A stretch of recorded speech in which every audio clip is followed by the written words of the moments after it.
Hi. Welcome back to Affirmed, where we tell stories of the trans experience. I'm your host, Valerie. Thanks for tuning in. Today, I'll be diving into the exact moment that I discovered the first hints of Valerie. Before this, I didn't really question my gender. This pivotal moment was like a key opening a vault that was buried so deep inside of me, I didn't even know it existed. So, join me in reliving the moment that I experienced euphoria, a powerful feeling of joy that helped me become me.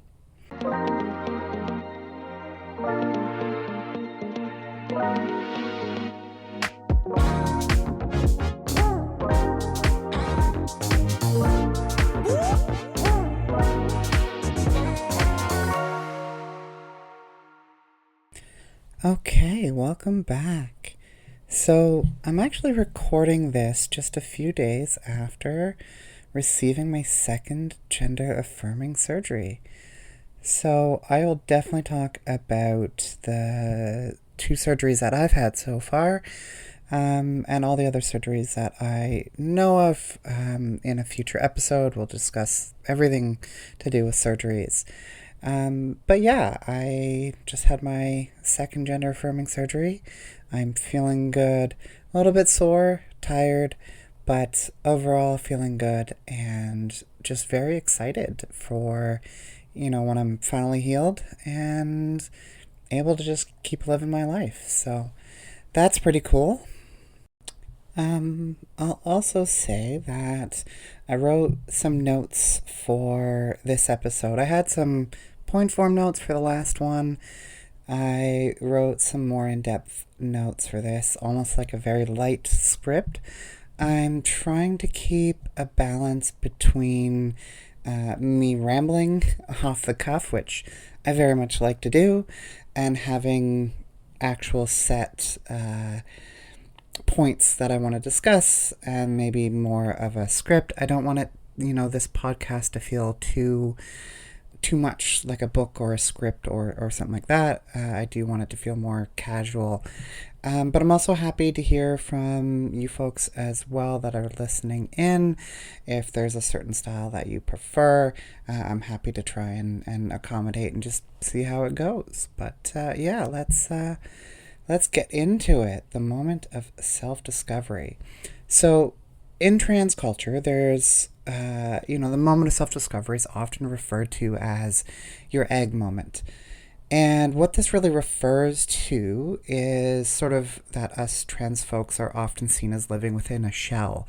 And when our egg cracks, we are being freed from that shell. So it's often referred to as your egg cracking moment, or you'll be referred to, sometimes people will say, well, oh, you're an egg. And that'll basically be, folks saying, we think you're trans, but you're just not out yet. And personally, I'm not a huge fan of this, but, for whoever likes to use that terminology, go for it.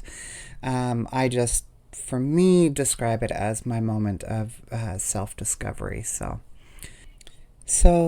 for some trans folks, they know from an early age that they don't feel right as the gender that they were assigned at birth. They are being called a boy or they're being called a girl, and they're just like, I know this doesn't feel right. I know I'm not a boy. I know I'm not a girl.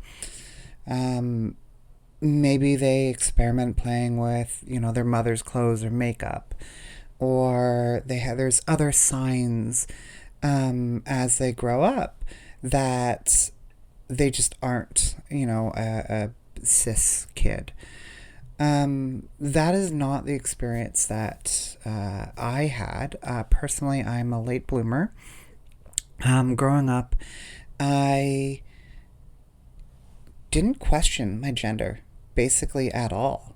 I didn't, for the longest time, I thought I was a cis heterosexual male, and that was it. There's a lot tied to that, and I'll definitely get into that in another episode, a lot of bullying, childhood trauma, that kind of thing. But what's important to know, kind of going into my self-discovery, is that anytime I showed any signs of traditional femininity, I was bullied so badly I subconsciously started to feel shame and guilt at any time I gravitated towards anything that was seen as traditionally feminine. For example, I was in gymnastics, and this, of course, is a wonderful sport that there are lots of cis guys in. But I got made fun of so bad that I ended up quitting, even though I enjoyed it. And this was a common experience for me. Anything like that, was seen as, for a guy that's gay or seen as feminine, I just got bullied. And so that really just kind of made me lock away any appreciation towards femininity for myself. And so in my late 20s, I actually started to identify as queer. And this was the first time I sort of questioned the idea that I was anything other than a cisgender heterosexual man. I had spent some time around some local LGBTQ plus organizations. I was volunteering for some and just getting to know a more diverse group of people, getting to understand more of the human experience outside of cishet people. I also, around the time my daughter was born, my wife and I, we binged a lot of Drag Race. And this is where I think there was some small signs, coming in of me starting to question my gender. I saw how the queens were strutting their stuff down the runway, talking about how powerful they felt, how beautiful they felt. And this truly called to me.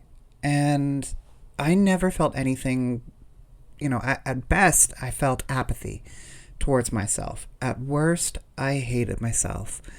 I hated how I looked. I hated how I felt. I just didn't like anything to do with myself. So I had a lot of self-loathing. And I wanted to feel powerful. I wanted to feel pretty. I wanted to feel beautiful. I wanted to feel something other than this apathy. So I was actually out. My cousin and I grew up quite close. His wife and my wife, him and I, we would often hang out and, have some drinks and stuff. And so one of these times, we were out having fun. And I'm pretty sure I was probably talking about Drag Race and how I want to try drag sometime. I did, talk to my wife about this beforehand several times, just saying I'd love to try drag. I want to find someone to dress me up in drag. And I just want to experience that and see what it feels like to feel pretty. And so my cousin's wife was like, hey, come with me. And she pulled out this dress out of her closet, this beautiful blue dress and some heels. And so I tried that on. She put my hair up and I walked out of there and I felt beautiful. I felt good. I felt something positive about myself. I had never felt this way before in my life. And all of a sudden, I had this feeling of, okay, I can feel good about myself. Like, what is this? What is this feeling? What's really cool about this moment is I actually have pictures of it. And in those pictures, you can see my smile. You can see how I'm just absolutely beaming with joy. Also, my cousin's wife later gave me that dress, and I cherish it greatly. I've got to wear it to one of my most favorite places in the city. It's an event space that is just super inclusive and wonderful and amazing. And I've never felt better, than when I'm wearing that dress, because it has such a strong emotional attachment for me. But yeah, I will be posting that moment on my Instagram. Feel free to give it a follow. It's just affirmed underscore trans underscore experience. Feel free to reach out to me there if you have any comments, you want to chat, if you have ideas for future podcast episodes and want to join the podcast. You're always welcome to connect with me there. But yeah, I do honestly feel a little bit vulnerable posting this. Anyone who knows me well knows that I will freely share this photo with essentially anyone. And I'm more than happy to post it, or not post it, but like to share it with people, talk about the story, talk about what happened. But posting it freely on the internet is nerve-wracking. But it's a moment of joy. It's a moment that helped me finally discover me, and I'm very proud of it. So, but yeah, I felt apathy, like I said, about my body. I hated my hair. I always hated going and getting my hair because I never knew what to do with it. And so I just didn't. And then sometime in university, I grew my hair long, about shoulder length. And it's kind of funny because once I did that, I started getting misgendered as she. And it's really funny looking back on that now. At the time, it didn't bother me. It didn't feel weird. It didn't sound weird. It just, people the people that did it would apologize as soon as like I turn around and they saw me, and they would apologize and make a big deal of it. And I thought it was more awkward than anything. But yeah, I was a teenage boy and long hair, didn't know how to take care of it super well, so it was a little bit greasy, and I didn't keep that around for long. But yeah, I hated my hair. I hated my body hair. And like, to be clear, women don't need to get rid of their body hair. And for those who have not seen cis women up close, guess what? They've got hair. But society, of course, pushes women to get rid of their body hair. So I probably have some of that, ingrained in me growing up, watching media and whatnot. But I always hated my body hair, but I was too afraid to get rid of it. Too afraid to get, comments and negative attention, and so I didn't. And I always hated clothes. I always hated clothes shopping. Men's clothes are boring, and I just never felt good, and so I just hated shopping and avoided it. And then all of a sudden now, after I had this moment, it wasn't right away.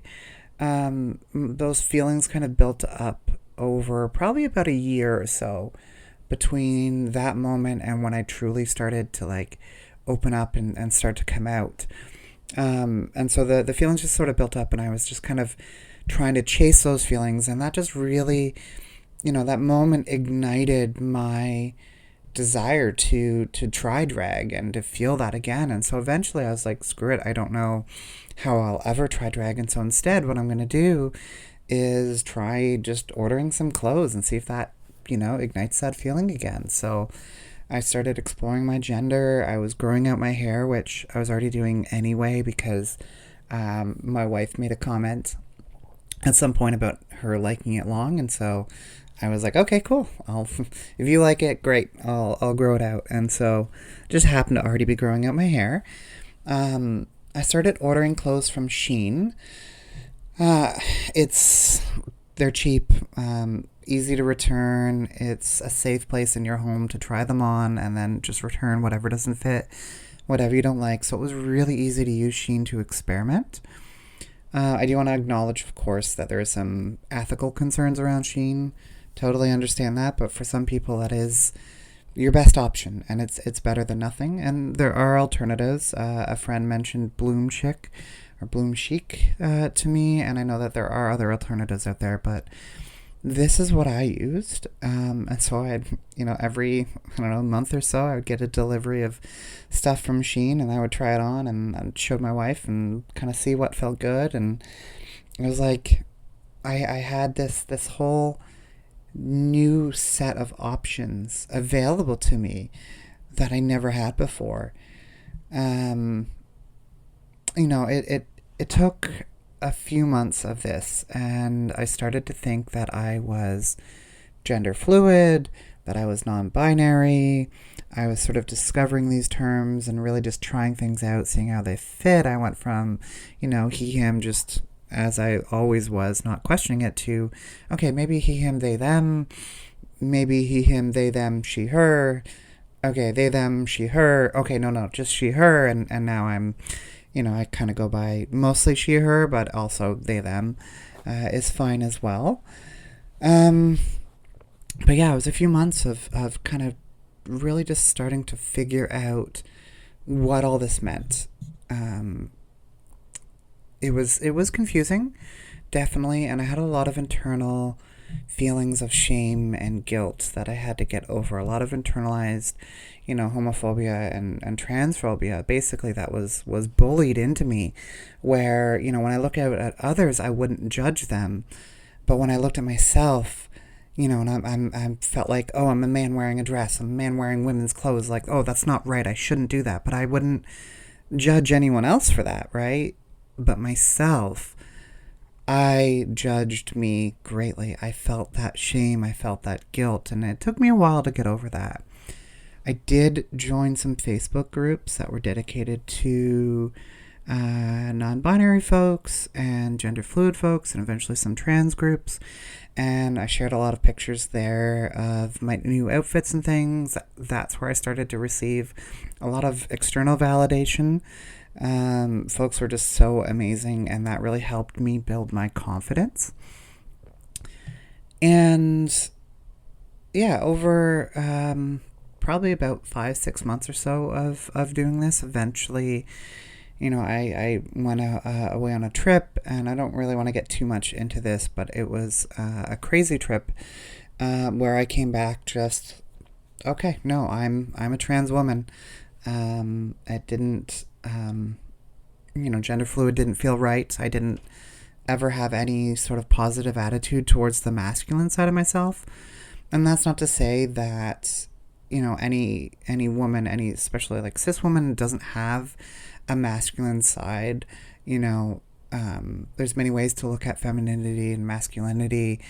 But I didn't hold any attachment to that sort of male, that man persona that I had. And so I decided that, yep, trans woman felt right.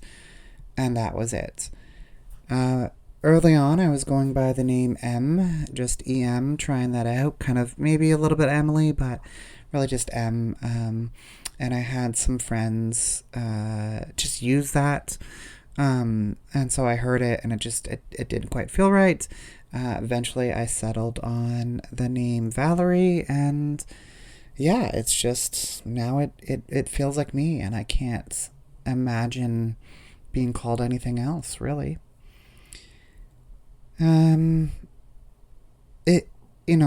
The first probably year especially, but 2 years really were really, really tough with my transition, and just discovering, who I am, and exploring this part of myself, building confidence, being able to go out and be me. It was terrifying, especially in a world right now where there is so much transphobia, and there's definitely safety concerns.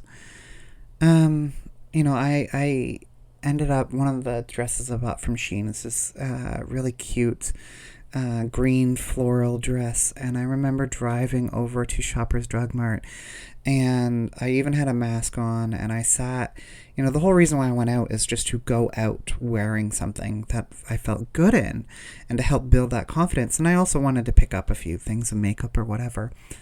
And I remember sitting in the parking lot crying and calling my wife saying, I don't know if I can do this. And she helped talk me up and build that confidence. And then I got out of the car, went shopping, and, felt good. But it was tough. It was tough to, go out as me. And I had a lot of fears over the first couple of years. It wasn't until very, very recently that I truly started to feel the confidence to go out as me, dressed however I want to dress, and feel good about myself. I'll definitely get into more about confidence and how to build confidence, probably in its own episode. But yeah, it's I remember the first time I went to Sephora to find makeup, and that was a really tough experience. My wife came with me, and I wanted to ask, and I was too shy, and so she ended up asking, but in a sense of like looking for herself. And then eventually I was just like, okay, look, it's for me. I don't know what I'm doing. Please help. And they were wonderful. Sephora's always been wonderful. But yeah, these are the kind of things that I dealt with early on.